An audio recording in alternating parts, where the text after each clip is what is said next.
But if you really like this, because the conversation for us is that we were really in two minds if we're going to do a presential one or an online one. And the experience is really different, especially for us as well. Because often people don't turn on their cameras. We can't see if they're there, not there, who's there, you know what I mean? But here, the feedback also. A couple of comments I'm going to make from the comments you guys made with me during the break. Yes, you can reverse engineer. Like wherever you are right now, we've seen it. We've seen it before. Okay, whatever you bring. I was just making an analogy here. When you see a patient, the patient may think that you don't know, but you already seen it before. Everything being equal, very rarely there's something you've never seen before. Something like, oh, okay, I got that. Yep, got that. Yep. So, and you have an opportunity to really play with your numbers today, like have visuals in your numbers like you never had before. So guys, I need to go a bit further. I want to change the rules just slightly so that I'm actually going to finish on time, When Dominic comes this afternoon, he's going to talk about structures. Many of your questions, many of the things you're saying are really going to line up, right? So let me do this. Let me just run with this. If you have some question, would you be so gentle to write it down? Don't forget. I don't want you to go without answers. And then I'll answer them all. Is that okay? All right. So now, this is where I live. The missing link is integration. Like people don't like, I come people and they have, this is happening in my life. I want to buy a clinic. Okay. Or should I buy this particular asset in my super? Should I do this? So they're talking about one piece. And what I got to do is go back and say, hey, let's integrate. Tell me about your debt. So guys, you want to know we are full on about debt reduction and we want people debt free. First and foremost, your personal debt. House, your own home, your car, whatever. That got to go. Right? Whatever is personal. And then we move on to the investments, right? And if you have investments in your name, those are loaded with debt. And the investments inside of the trusts, those are the ones where you really drive the debt down, right? So when you leave the planet and people that look like you inherit this stuff, okay, everything is arranged that produces perpetual income for them and they can leverage from there and continue the same strategies for themselves, right? So we need the ability to integrate investing with debt reduction and tax planning. We need to put in place a systematic, simple, safe, easy to understand, and repeatable system to enable you to create a large asset base. We've seen many specialists that have come, and there are some things that we speak about and they get lost to the point where, man, I never heard this before. I live in that world where some stuff that is to do with finance and integration, they're like, so I want you to know everything we have is in video. I have different videos, different presentations, presenting to accountants, presenting in government, presenting in parliament. Like, you want it, you have it. As part of Medigrow, we're not going to rush anything. We can speak with your current advisor. There is like, we really know what we're on to. And not knowing ends, right? So basically the idea is the more assets you have, the more tax planning becomes capable. So you can own things in trust, you can own things in your own name, you can go things in super, but the idea is to build your asset base, right? And minimize your tax. And then in the middle is the debt reduction piece, right? That's it there. So now let's talk about Raj, okay? So Raj shows up in my life, he's 55, okay? So he says, right, my income is $400,000. Okay. He's paying $150,000 in tax, Medicare levy. So he's taking home 158. Sorry, total tax 158, taking home 241. When he goes to the bank and says, I want to borrow some money, what's your income? He talks about 400. Everybody with me? He talks about 400. But when he actually has to pay the bills, that's the money he has to pay the bills, right? So there you go. Now, we put him onto the software, I start looking at the numbers, Oh, his house is worth $1.9, $700,000. Now that you know me a little bit, you know Medigro a little bit, what is the highest priority for us? Let's get rid of that 700 grand. That is now, the guy's 55, $700,000. Why? Has he had, why, how, what in the world are you doing that you still have $700,000 with a mortgage? I'm doing life, man. I'm doing life like everybody I know, dude. Right? Well, what happened? Well, that's the word integration. Right there. Man, you got to get rid of that debt. Like you got to, because see, now look at this. Look how fascinating life really is. Banks come at you now and say like this, okay, what is your exit strategy? Like they use words, right? What is your exit strategy? And you're like, look vague at them. And then what they want to know is how much money you're going to have in super the day you retire. And if that money you have in super is equal or greater than the amount of debt you have at your retirement, they may lend you the money.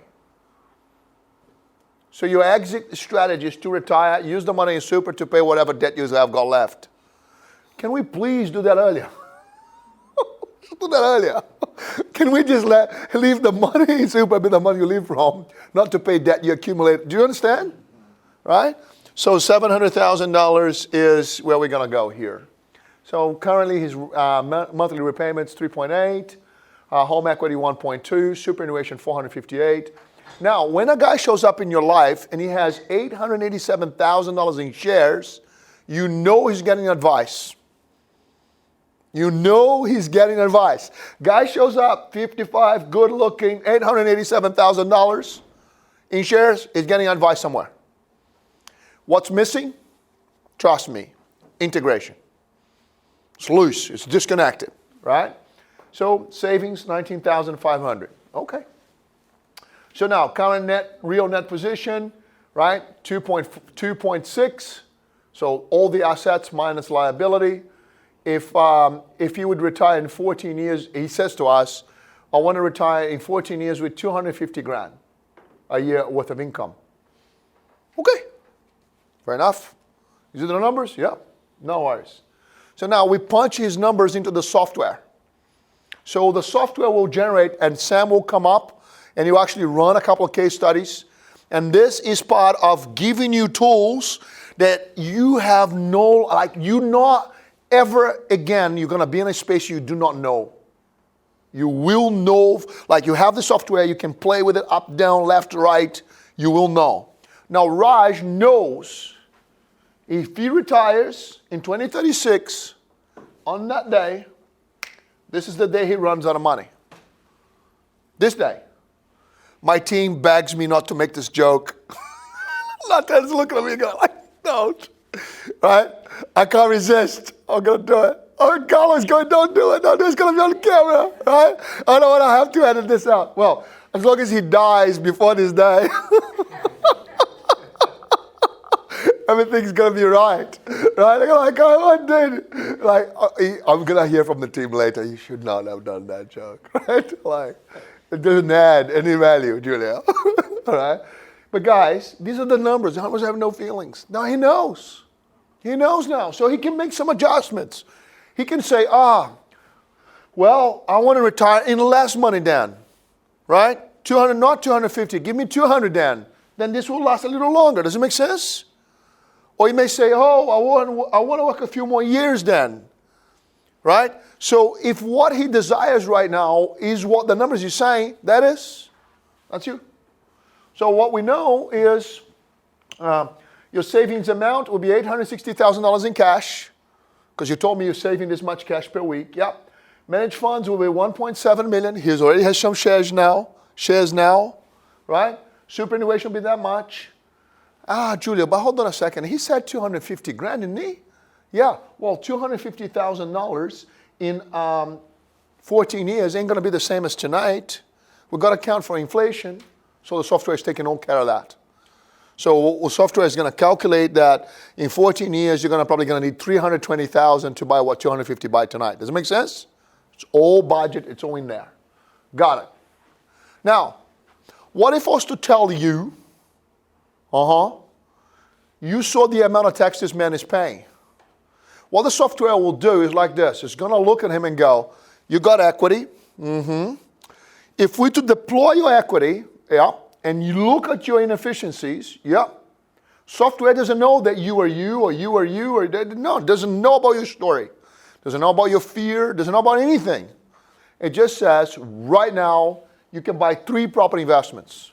Dominic went somewhere because this is the part that gets really cool. Because I'm about to show you something. This guy can buy 3 properties. He's 55. He could own 3 property investments. I want to ask you a question. Why doesn't he have them? Why is it not in his mind, in his reality? Why? Doesn't know. Life is happening. Never considered it. Didn't think about it. He's thinking about it now. Because 55, he's too young. He's thinking, how am I going to land this? He's thinking about it now. Does it make sense? So he's probably thinking, I can buy 1. Software says, dude, you can do 3.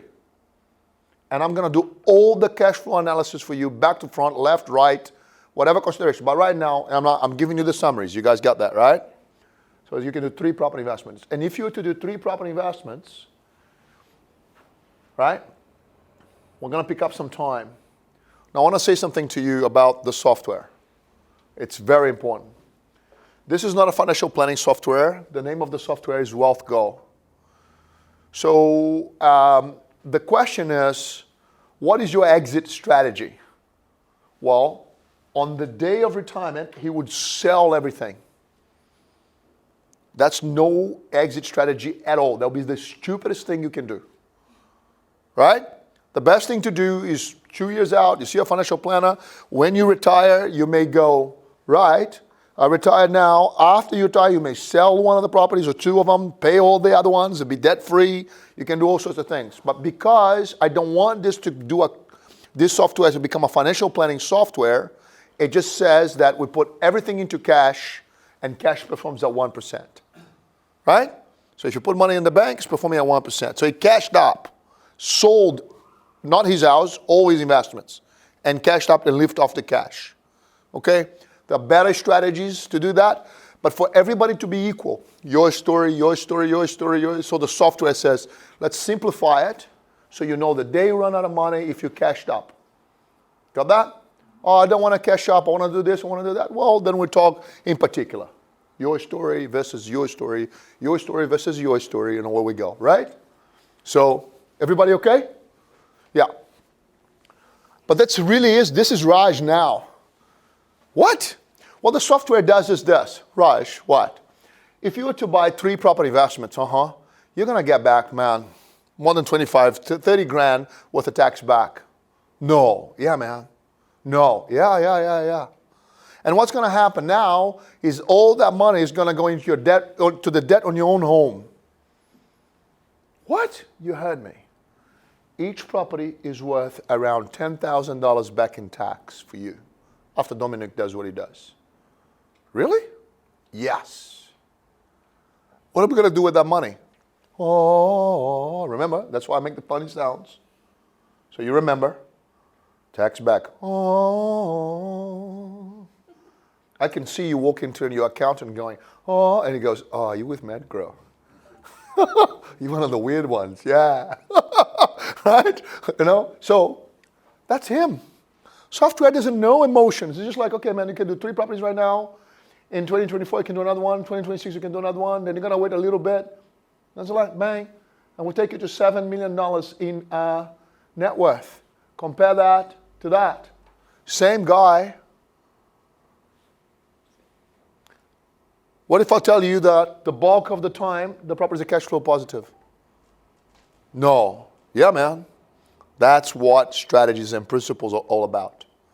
So the moment his house is paid for, this is extremely important. The moment in which his own home is paid for, we start paying that property investment off.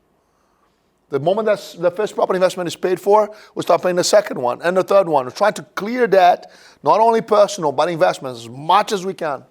Make sense?